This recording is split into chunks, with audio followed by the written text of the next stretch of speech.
Joining us now, he is the head coach of the BYU Cougars, who enter their first year in the Big 12, coming off a 35-win season. I speak of Gordon Eakin, joins us back here on In the Circle. Coach, how you doing? Doing great. Thanks for having me. Well, here we are. You're now officially a member of the Big 12. You're getting ready for the first season of the Big 12. What does it feel like? Because we've talked the last couple of years and the preparation leading up to that. How does it feel to be here now? Well, watching the other sports compete in the Big 12, we've had some successes and some steep learning curves. So it's nerve-wracking and exciting all at the same time. Yeah, you mentioned the other sports. Women's soccer had an incredible year with the Big 12 in there winning, and obviously they're deep run in the postseason. Men's basketball's ranked in the top 25. Volleyball got to host as a national seed. Does that help you? I mean, I'm curious as you watch that. Does that help you as far as okay, and maybe getting some feedback from maybe other coaches as far as travel and just that the new environment that you're all in? Well, I don't know that it's exciting that we've had early success in the Big 12 with the other sports. I don't know that it really comforts me. The Big 12 softball conference is an incredible conference with challenges every single week. And so that's probably the part that we need to go through that learning curve like every other sport at BYU and just grow from that. I mean, we've always competed at a high level against high level opponents through our non-conference schedules, but not week after week after week. It's kind of the gauntlet and something we're going to have to experience to work our way through it ourselves. We'll get into that even more coming up, but I'm curious when you reflected on last year, 35 wins. You got into the NIC runner up there in the tournament there. What do you think of when you think back to last year? Because you return a good nucleus, a majority of that roster back this year. You have that experience. Well, we were very young last year. We at times we were starting six freshmen, including in the NIT tournament where we ended up losing in the championship game to Iowa. But we're very talented, and so I look at last year as a great opportunity to gain experience for our younger nucleus, and then we've added some really strong components through the transfer portal and with one junior college player that set the home run record in junior college. So, I look at it as just another stepping stone to get us where we are in the Big 12 and the ability to go out and knock heads every week and see where the chips fall. You mentioned you had youth last year. Was that part of the motivation by participating in the NIC tournament to get more Yes. experience? Yeah. We kind of followed Baylor's previous year model of trying to get as many games as we could for that youth and as many games in a tournament environment as we could for our youth. And so that was very much to try to bring those younger players along a little bit further. As you obviously get set for the Big 12 season and a tough non-conference schedule too, let's talk about this group of players. Let's talk about obviously in the circle, Case and Korth, 19 wins last year, led you with 2.49 ERA. Just talk about your pitching staff, what you expect from them. Well, again, with the exception of Chloe Temples, who's our senior veteran, we're very young, even with Kaysen and her experience as a freshman last year, and she did great. I mean, she pitched against Stanford and UCLA, and I mean, she knocked heads with the big kids, and she did very well. So, but she's a sophomore. And then we have a junior in Alyssa Aguilar that's returning from she blew out her knee at LSU, had a really good game going there, and then hurt her knee. And then we've got a bunch of freshmen, and so we're very talented, but we're young. I guess with the exception of Chloe, we're very young. Young, but I mean that speaks to volumes to what Kaysen did as a freshman. I think it was the second most wins for a freshman in program history with 19 wins. Did you see that coming? Like, did you expect her to have that big of a load and success that quickly? Because I remember when we spoke last year, you thought it might be more by committee. What happened with her that kind of like just took off as a freshman?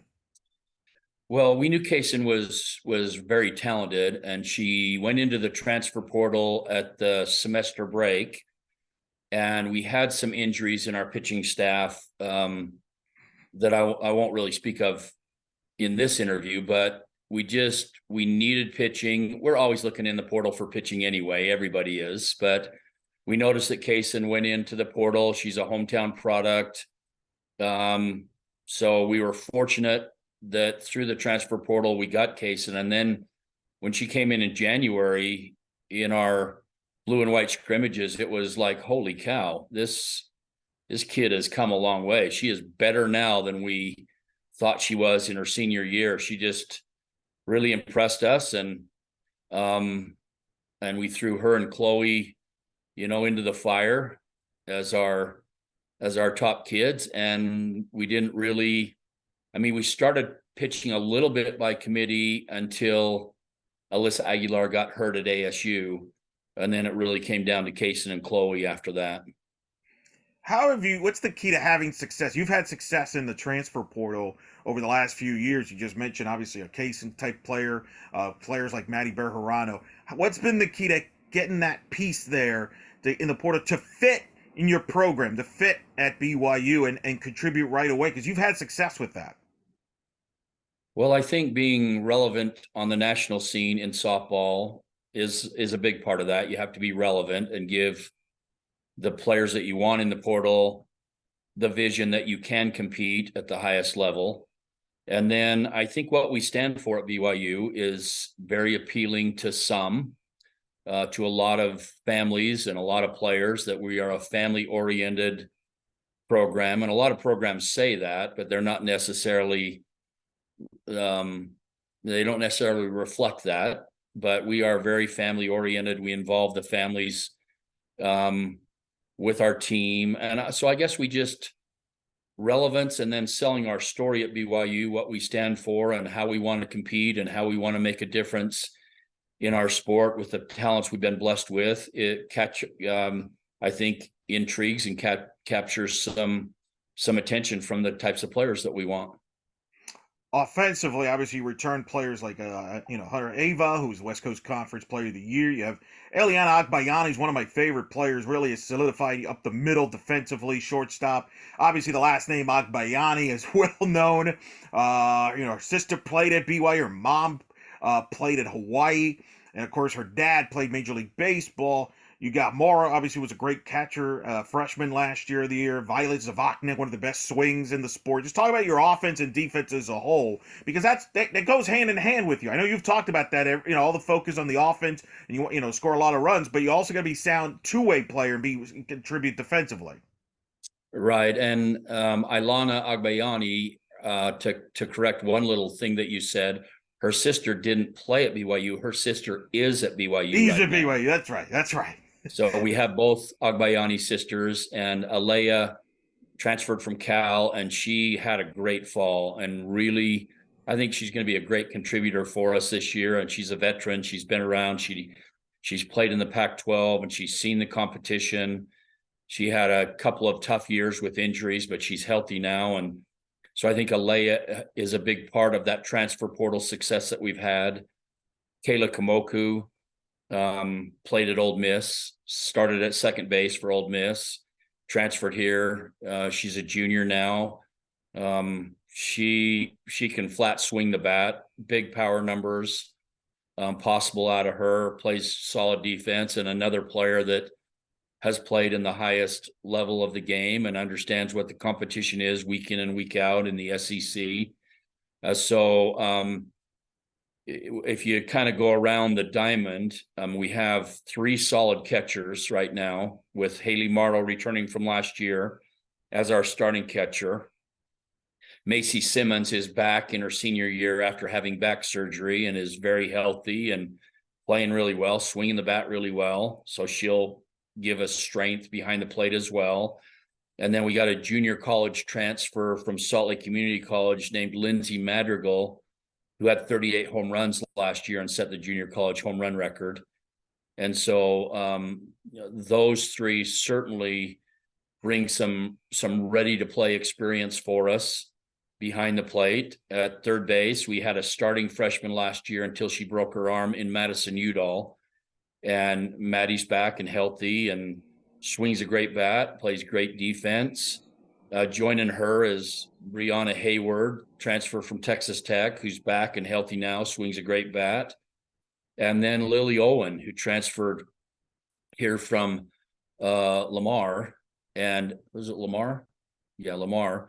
She she's extremely talented. She is a great athlete, and she can play multiple positions. Then, of course, you got Ilana at shortstop, Tristan Turlington, who started towards the tail end of the season for us at second base, oftentimes as a freshman last year. Her and Kayla Kamoku will hold down second base. Both are capable of putting up big time power numbers for us. And then Hunter Ava, of course, at first base. And then some of our third basemen can also play first base if we choose to go that route. Maddie Bejarano, who you're very familiar with, holds down left field, very capable. We have a junior lefty speed player named Lauren Flanders who can also play the outfield and is a real threat speed-wise. Violet Zavodnik is back and healthy this year. Last year, she had a really tough year with injury and 3 concussions, but she's back, she's healthy, and she's swinging that great bat that gives us a chance to change the game anytime she's up to bat. So Violet, we have her, Jalen Lambert, who is a redshirt sophomore who's back after injury to help in the outfield. And then Alea Agbayani will help in right field. Lexi Bennett, a speed player, has really come a long way since last year, probably our fastest player. And she might do some great things with her speed for us in the lineup.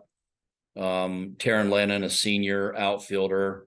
And all these kids are battling for playing time. They're all fighting for playing time. And I'm still a long ways away from putting together exactly what lineup will start on opening day, but it's very promising. And then, of course, on the mound led by Chloe and Kaysen, and then some freshmen. Gianna Mattis from Arizona. She's a lefty, throwing really well.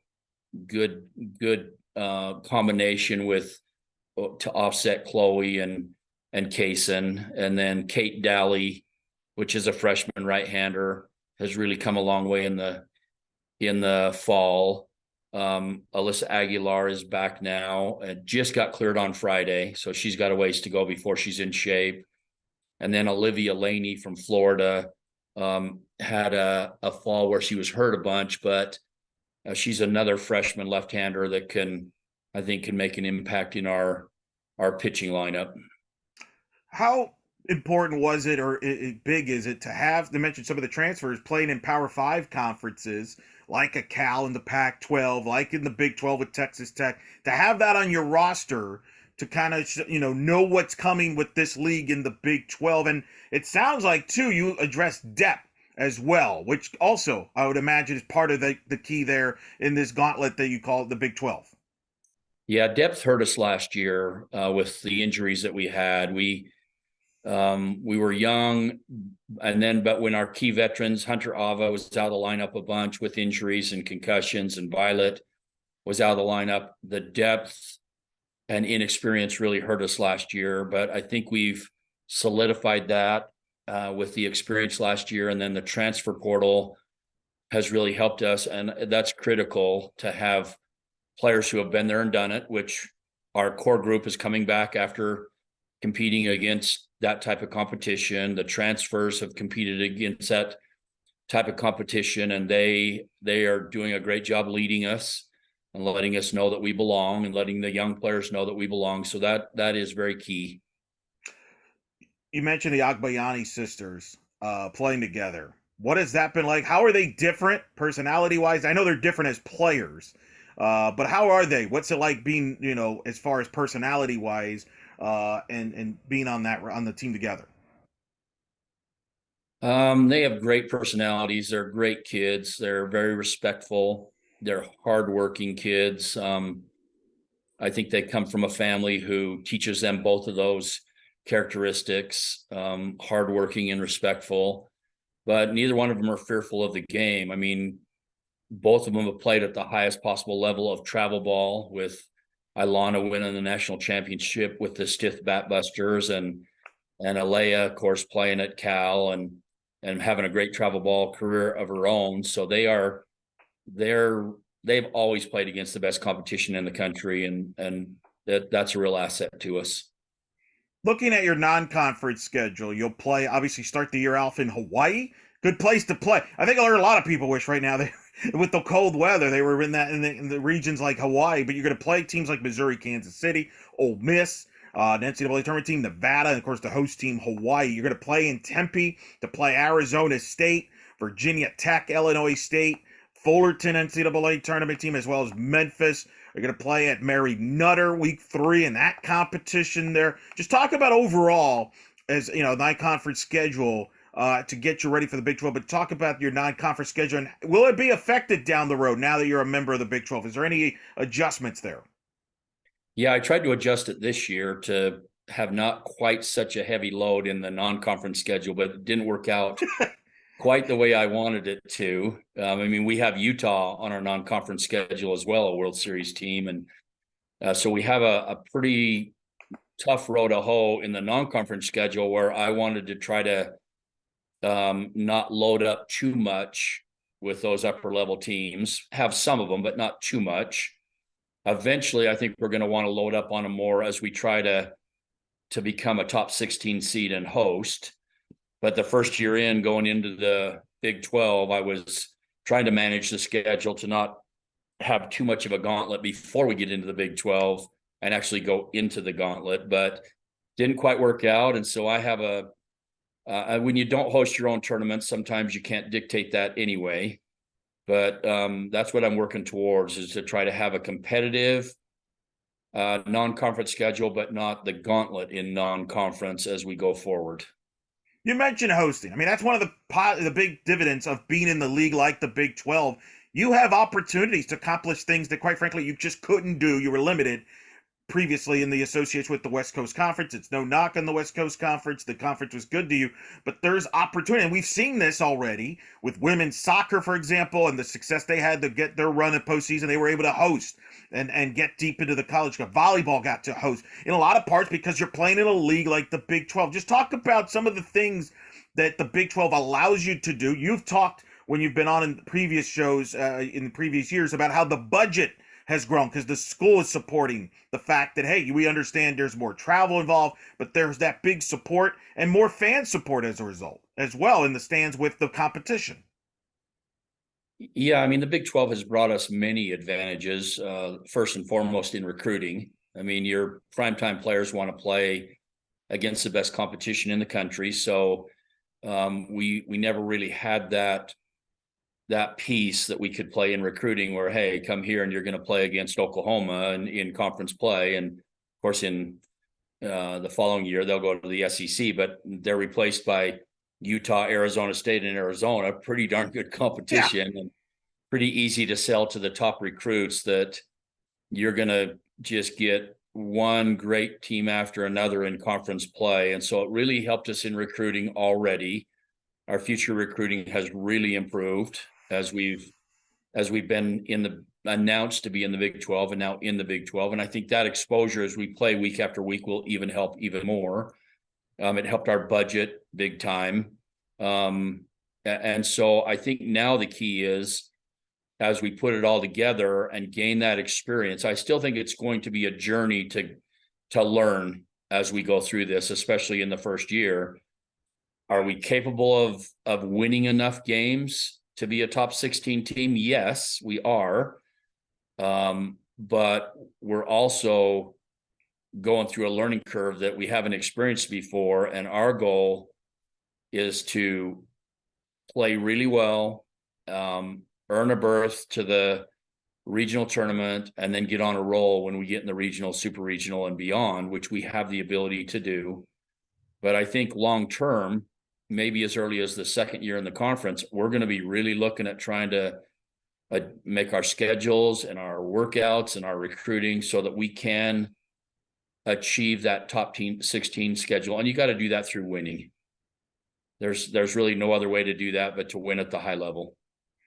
You have experience, and we've talked in the past about changing conferences. It's nothing new to you. You've done this before. Obviously, this is as big of a jump as it gets with the Big 12, a top league arguably in the sport. But having gone through changes in conferences, forget just the competition. Look, do you kind of lean on that you've gone through this, that you've know, okay, we're taking some trips we're normally not, but we've gone through this? Does that help in this transition? I think what's primarily helping or will help in the transition is the players that are in our program are not strangers to big time competition in travel ball or with us playing. I mean, last year, knocking heads with Arizona State, Stanford, UCLA, just to mention three, and not being afraid to do that. And then when we do that, we compete really well with them. I mean, last year, I don't remember if Stanford beat us 2-1 or 1-0, but it was a really tight game. UCLA, I think they beat us 7-4, tight game through 5 innings. So I think that experience in travel ball for our players, the experience that we schedule in our competition, I think all of that is a plus in going into the Big 12. Now we just have to get used to the different travel and the week after week after week of top 25 competition. You mentioned Utah. Next year, you're going to be conference rivals. What's that going to be like? You both play. You've played in the postseason. You've played in midweek. You're playing them on the schedule this year. But what does that mean to have that rivalry now starting next year? That's going to be a conference series. Yeah, it's nice to not have to figure out how to squeeze that game into your non-conference schedule like we did this year. Be nice to just have that on the board in conference because the fans love it. They love that competition between us and Utah. And Utah's been great over the last, 5 years. They've really played well and being in the Super Regional 2 of those years in the World Series last year. So, I just think it's a great opportunity to bring the fans closer to the sport and to give them a rivalry that they really like. I personally sometimes don't like the rivalry because I believe we should want to beat each other's brains out on the field and then respect each other off the field. But sometimes it's not that way for the fans. It's just gets a little bit ugly with the fans. And that's the part of it I don't really like. I don't mind them wanting to kill me on the field, but wanting to do that because I wear blue off the field probably isn't what I'm all about as a person. No. And it goes both ways. It's Right. as in all rivalries. It's not just a one-sided affair. Right, there's the respect factor there, and keep it, onto on-field competition. Right, the emotions get the best of people in rivalry, but it's awesome for this, that when you match up, it's exciting. The atmosphere is exciting. At least for the softball standpoint, you got 2 great programs that have won a lot.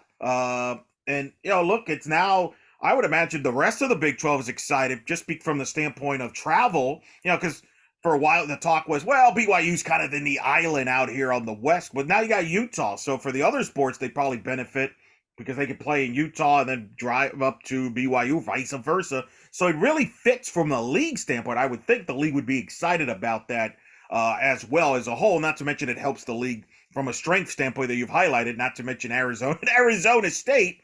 But you play all these programs. Does that help you as well? That you're familiar. You've played Iowa State, for example. You've played a lot of these teams. Does that help as well from having some familiarity with some of these teams that you're going to play now in the Big 12?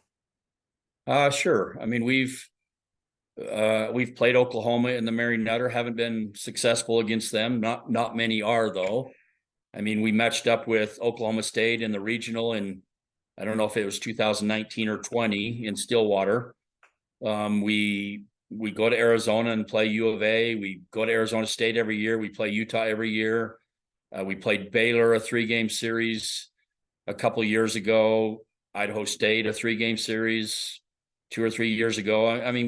That's just kind of been our non-conference operating procedure is to try to get against that type of competition when we could. But the difference, I think, is the week after week after week after week that you'll go through in the Big 12, and that those programs have experience in.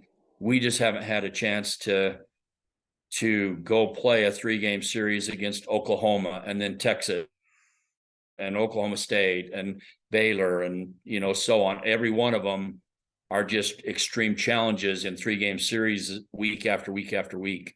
I wanted to say that facility, I've watched your home games. It's beautiful on just watching it. Like I watched the Stanford game last year. It was beautiful scenery, and more people get to watch it now with the big. Just talk about that facility because it looks beautiful on TV. I've not been there in person, but describe that facility that I think more people are going to get to watch than ever before this year. Yeah, I mean it's a great playing surface. It's got 2,200 chair style seats, no bleachers. It's set up right against the backdrop of the mountain. It's just a beautiful environment, a great stadium. It's there's not a bad seat in the house. We have our own training room facilities, our own locker rooms for each team. Locker room goes right down the tunnel into their dugouts. In the past, BYU TV has filmed every game live. Now the BYU TV crews will actually be the ones producing the game for ESPN Plus. So it's a big time environment stadium. No doubt. I look forward to that. I've seen it with some of the other BYU sports. It's pretty good. It's going to be fun to see that, I think, on the platforms. Among the road trips in the Big 12, obviously one that I've circled for many reasons, you come to Orlando to play UCF. I'm curious, have you been to Orlando? When was the last time you were in Orlando? And is Maddie Bejarano going to be the unofficial tour person for you for that weekend? Yeah, I'm sure Maddie will be the unofficial tour guide for sure. The last time we were really in the Orlando area was for UCF's tournament. We've gone to that a few times over my career. And then we're in that Clearwater, Tampa area. And sometimes we've gone down to Orlando. We've never played at UCF. So that'll be a new experience. And I respect Cindy as a coach, great coach. They have a great program and it'll be beautiful weather and great environment, but another challenge for us on our schedule. That's correct. But Maddie knows where to go, where to eat. So that she knows that city area back pretty well. Yeah, and she speaks highly of that area and the program and the people. And so I think she'll be a terrific tour guide and it'll be a lot of fun. Well, and she's coming off her best year yet, 321, second team all conference last year, getting that consistent playing time at left field, and now she's entering her final year. I would imagine she's got more confidence today than she did maybe even a year ago. Do you think that's accurate as far as her as a result? Yeah, no doubt. I mean, sometimes in players' careers, they gel at different times, and and I don't think the influencing factors like where you're living and the program and who's coaching you are as big of factors as just human beings. They go through, players just go through that. And so she got great experience and great coaching at UCF, really enjoyed her time, wanted to get closer to home. And then when she came here, she had a really good fall, hot fall, and then struggled a little bit of the first of the season. But from about the halfway point on, she was just on fire. And she's a hard-nosed player. She mixes it up, loves that, wants to be in the tough situations. So I think now that she has gone through that experience, and maybe it's just the right timing for her, she's a little bit closer to home where her family is always at the games. I think this will be a great year for sure. And has that clutch gene, as they say, clutch player, which you witnessed that. I remember watching your game against Iowa in the NFC Championship game when she hits the big home run to give you the lead because you were coming from behind. Yep. Late in the game, she hits that big home run, and I've seen her do it in person as well. She's got that knack when the game's on the line. She's one of those players you feel comfortable with at the plate because you know she's going to do something productive. Yeah, it doesn't matter if she's 0 for 3 going into that fourth at bat. If it's a clutch situation, she is definitely one of the players you want in that situation. Couple last things before we let you go. Just this league, obviously, it's an incredible league. You've now gotten a chance to mingle with the coaches, I'm sure, during the coaches' conferences and like that. What's going to go through your mind when you do host Texas Tech that opening week and you play? I know you're always in the moment. You want to focus on games, but this is a season that everybody's going to be talking about years from now, like the players, the fans, 10, 20 years from now. It's like, this is a historical moment. What's it going to mean for you as someone that has, spent so much time with the program and has helped build this program? I don't know on game day for me and what drives me if anything's really going to change. I mean, I always try to attack the game the same way with the same intensity, the same focus, no matter who we're playing. So I'm not sure that just playing a Big 12 opponent is going to really change me on game day. What is different and what is something I'll always remember is the way we've been welcomed into the Big 12, not only by the conference itself and the conference officials, but by the coaches. I have a good relationship with many of the coaches in the Big 12 already, but every one of them have reached out and welcomed me and treated me with kindness and respect and made me feel like I'm part of the group, not just the newcomer, but part of the group. And so I think that respect factor, which I try to have for all coaches anyway, I think that respect factor of competing against the best programs in the country will probably be a little bit more on my mind throughout the process of the weekend, the Thursday, Friday, Saturday competitions, than it has been in the past. I just love belonging to the Big 12. I love the opportunity to compete against those teams because I'm a competitor. So I think the fact that I know they all want to beat us every game, as we want to do with them, but I feel like there's a mutual respect factor there, which I really appreciate. Do you feel too it's going to be one of those type of seasons where you're going to learn things on the fly, Oh being yeah. in the first year in the league, right? Oh yeah, for sure. No, there's a steep learning curve coming for sure. And I learn every year of my career, but I think there's a steeper learning curve coming now than I've ever had before. And hopefully I can learn it quick. When you start the season now in February, you'll be in Hawaii. What are a couple keys, questions in your mind that you're looking forward to finding out about this group that you'll learn right away, as you might learn the first few weeks of the season, that will be very important for the whole season? Well, I think with the trip to Hawaii, one is, can you keep them focused on softball? Yeah. I remember last time I went there, the whole team, we took them snorkeling and they all came out of the ocean with coral cuts all over their feet and shins and hands, and including my wife. And I told them, I guess I was kind of naive back then that they would be careful. And then, are they going to get sunburned? Because we'll allow them a little bit of time in the sun coming out of Utah and the weather, being in paradise, seeing the beauty of it, go to the beach. Can we keep them from getting sunburned? Can we keep them from getting coral cuts? Can we keep them focused on softball while letting them have that awesome experience in Hawaii, which they need, because we have 3 players from Hawaii that will be their tour guides there. So I think what I'll learn the most from our team during that process is our team mature enough to be focused for the real reason we are traveling and doing what we're doing, whether that's Hawaii or anywhere else? Or are they distracted by environments or the opponent? And I think that is a steep, and I think Hawaii will test us with that, because that's a hard place to focus on softball when you're in paradise. But we're going to have to with the competition. We're going to have to remember we're there for softball. And so I think that will help me kind of coach them up on that and help us focus better no matter where we're playing and who we're playing.